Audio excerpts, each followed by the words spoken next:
porque fue, en todo caso, el régimen, el sistema que había salido de unas elecciones. Sí. Esto otro fue clara, simple y llanamente un golpe de Estado. Sí.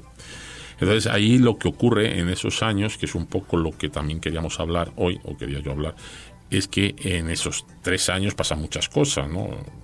Cientos de muertos, bueno, miles de muertos. 1 millón, ¿no? 1 millón finalmente. 1 millón. 1 millón. Y sobre todo Casi como la fiebre española famosa, claro, ¿no? una guerra fratricida, porque también pasan muchas cosas, entre ellas en pueblos pequeños, en ciudades pequeñas. La gente se denunciaba por problemas del pasado que habían tenido. O sea, yo con Octavio me llevaba mal porque tuvimos un problema de lindes hace 20 años. Pero no lo cuentes aquí porque estas cosas son muy personales. Y bueno, y yo te quité una novia, es verdad, Sí, pero verdad. estas cosas tampoco. Pero En hace fin, tantos años, ¿verdad? es una Ya lo están diciendo aquí en es radio, una no se broma, vale. es una broma que yo creo que viene bien porque desde Sí, luego el tema es tan eso dramático que bueno, sacarle un poco de punta a otras cosas. Pero sí, perdona que te interrumpí porque Y era no solo, interesante. fíjate, José María, no solamente fue la repercusión de los 3 años casi de la guerra civil, sino lo que pasó todavía hasta 1975, ¿no? Sí, claro, hasta la muerte que no de se Stalin. acabó la dictadura en España, finalmente. Sí, de hecho, muchas veces hemos hablado de lo que pasó. Fíjate que aquí, bueno, el frente, en este caso, hubo un frente popular para sacar a los niños, a toda la gente infantil, más de 20.000 niños, los quisieron mandar fuera de España del horror de la guerra. Eso fue en el año 37. Entonces hubo una serie de países que acogieron a esos niños. Eran niños desde 3, 4 años hasta los 15, era más o menos el rango de edades.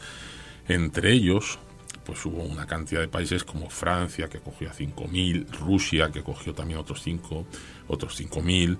Hubo distintos países, pero México, con el general Lázaro Cárdenas, que entonces en aquel momento era el presidente de la República, pues bueno, y a través de una serie de personas que le asesoran, acogen a 456 niños que son conocidos, muy reconocidos aquí como los niños de Morelia. Y fíjate, curiosamente, había un barco fletado en Francia que tenía el nombre de Mexique, el Mexique, es donde llegan esos niños al puerto de Veracruz. Se les acoge, bueno, hay fotos de testimonio de aquel momento, de aquel 7 de junio de 1937, donde llegan al puerto de Veracruz, y es impresionante la acogida que dan pues autoridades. Hay mucho material en cine, ¿no? Sí, y aparte hay México mucho. estaba molesto finalmente con esta parte de la guerra civil. Aún Lázaro Cárdenas siendo general también y un militar, pues en México tuvo un desconocimiento total de España, incluso se rompen relaciones precisamente Totalmente, por lo mismo, ¿no? Hace Que esas poquito se se recuperan hasta después de la muerte de Franco hasta después todavía. Franco muere en el 75. En el las 77 se como en el relaciona. 7, 8 más o menos, porque... En el 77... No, Franco muere en el 77. No, pero digo, las relaciones diplomáticas se restablecen. se restablecen. De hecho, ahora en el mes de mayo se hicieron 38 años del restablecimiento de relaciones diplomáticas. Fue el 78, entonces yo recuerdo haber ido a España en el 77, donde todavía había que sacar visado y había que vacunarse para la viruela y una serie de cosas, porque México no tenía relaciones con España. Así es. Haber sido el 7, 8 más o menos. Creo que fue en el 78, sí. Y luego hay otra parte que me gustaría que platicáramos más adelante del programa, que nos queda un buen tiempo, en donde España retoma la nacionalidad de todos aquellos descendientes de quienes tuvieron que salir al exilio, ¿no? Ese es un reconocimiento propiamente a la nacionalidad. Sí, la ley de memoria histórica que creó el presidente del gobierno, Rodríguez Zapatero. 170.000 más o menos fueron los que... No, en total, en todo el mundo se han concedido cerca de 500.000, 400 y pico mil. Creo que en México solamente fueron 170.000. Sí, 100 y pico mil. Sí, Argentina también tuvo muchos, Cuba, Venezuela han obtenido muchas pues recuperación de nacionalidad, que en pleno derecho lo tenían, puesto que pues en aquel entonces mucha gente tuvo que salir pues no queriendo. Efectivamente, eso es el exilio, ¿no? El irse de un país. Fíjate que desde el año 39, estamos hablando de los niños de Morelia, que hoy en día, en aquel barco de 456 niños, vienen niños de todas las provincias de España, de todas las comunidades, entonces regiones españolas que había. Y fíjate, José María, se dice fácil, pero ¿cómo desprender a 450 niños de su familia, no? Claro, porque no nos olvidemos, dicen, no, son huérfanos, no, eran padres y madres que daban a sus hijos para que estuviera otra vida. Exacto, para que no vivieran los horrores de la guerra, ¿no? Y pudieran sobrevivir. Entonces tiene que ser eso un drama personal y que humano. entregues a tus hijos, ¿no? Claro, Y que a digas tus a hijos. dónde van y los volveré a ver, no los volveré a ver. De hecho, muchos dura, no lo volvieron a ver, o sea, pues, por circunstancias de la guerra, de la vida, de las relaciones diplomáticas que no había, aunque muchos venían, iban, pero realmente muchos de ellos no se vieron. Hoy en día deben quedar aproximadamente unos 15, no más de 15 personas de esos niños de Morelia, pues ya mayores por supuesto, de 79 años, date cuenta, 80 años, así que es. claro, son mayores de 80 años. Los menores que vinieron eran de 4 años y el mayor que vino era un niño de 15 años. Vinieron más chicos que chicas, proporcionalmente, y venían de todas las geografías. Aquí se les dio, por supuesto, una acogida. En Morelia se los puso en un colegio, les daban asistencia, les daban alimento. Y los capacitaron, incluso les enseñaban a hacer oficios, así es. Claro, de hecho, de algunos de esos niños de Morelia, te puedo decir, algunos de ellos, no recuerdo ahora el nombre, a ver si me acuerdo ahora, en un momentito me sale, pues fue un arquitecto que estudió ya aquí en México, en el Instituto Politécnico Nacional y el UNAM, y fue pues un arquitecto que, entre otras cosas, ha hecho pues la Basílica de Guadalupe, ha hecho el Teatro Nacional, un madrileño, era madrileño de nacimiento, ¿no? Y así vinieron, de aquellos niños, muchos de ellos fueron empresarios que hoy en día han movido grandes empresas aquí en México. Es decir, fue un talento también que México aportó pues todo el conocimiento, toda la educación. A partir de ese momento, también es cierto que sufrieron, en algunos casos, y así lo han hecho saber ellos en su momento, en algunos documentales, que pues lo que hoy llamamos bullying, ¿no? El famoso Claro. bullying.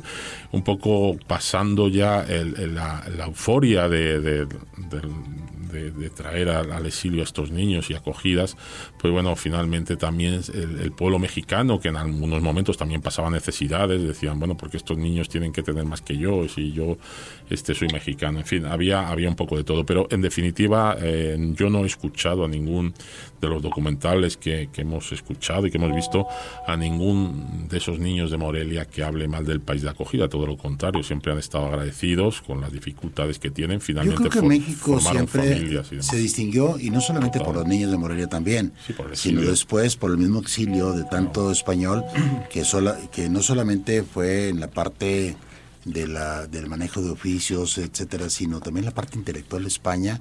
Muchos de los intelectuales de España se vinieron a México, ¿no? O sea, Sí, de hecho, fíjate, en el año 39, ahí empieza el exilio real, ¿no? A través del primer barco que llega, que era el Sinaya. Fue un barco donde venían 1.599 pasajeros, un barco además que tenía capacidad, creo que eran para 600, 700, venían afinados, pues imagínate. Ahí ese barco fue el primer barco que llegó al puerto de Veracruz, y ahí el 30 y tantos % de los pasajeros eran personajes ilustres españoles. Entre ellos pues venía pues León Felipe, claro. Pedro Garfias, Buñuel. Tantos y tantos de la generación del 27 venían pilotos, aviadores, militares, catedráticos de universidad, investigadores. Y después también venía gente, pues digamos, normal, es decir, profesionistas normales, ¿no? Ese fue el primer barco que aportó mucho a México. Y a partir de ahí vinieron una serie de barcos. En total, el censo que hay oficial de españoles exiliados que entraron en México de forma directa está entre 20 y 25 mil. Pero hubo un dato que nunca se pudo contabilizar. Muchos de aquellos españoles del exilio que salían bien por Francia o bien por Marruecos.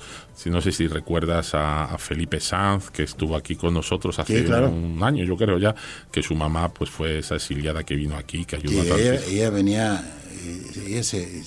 tiene a los hijos en el campo de concentración, efectivamente. ¿no? Felipe nace en un campo de concentración francés, pero fíjate que muchos de ellos no venían directamente, es decir, intentaban entrar por otros países por el efecto llamada. Había muchos que estaban en Cuba, que tenían algún familiar, decían, oye, pues vente aquí a Cuba, que aquí hay trabajo, o vete a Venezuela, y muchos de ellos, que tu papá también un poco hizo eso, ¿no? Según tengo entendido, venían por otros países, por un tercer país. Sí, llega por Costa Rica. Claro. Y era por el idioma principalmente, Claro. ¿no? También era la facilidad que tenían. Y luego encuentran en México un acogimiento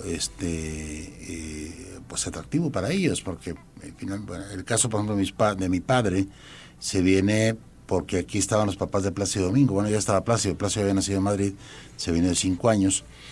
Y el único conocido que podían tener eran ellos, entonces vienen a México a probar suerte y bueno, pues igual se quedan aquí, se casan, tienen familia y todo, y no vuelven a regresar a España.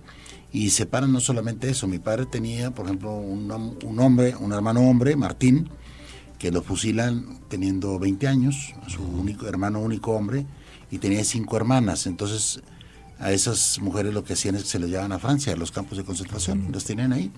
Y me acuerdo que mi tía, una de ellas, me decía, lo que hacíamos era, para poder sacar las cosas, agujerábamos las muñecas, y ahí en las muñecas metíamos las cadenas, los anillos, lo que pudiéramos tener de valor, para poder cargarlas como niñas, algo de valor, y que pudiéramos sacarlo de España, porque era dificilísimo de cómo venía la otra parte, y sobre todo para la parte norte de España, ¿no? Que era un poco la parte difícil. Esta gente que llega, Octavio, ¿cómo se percibe en España?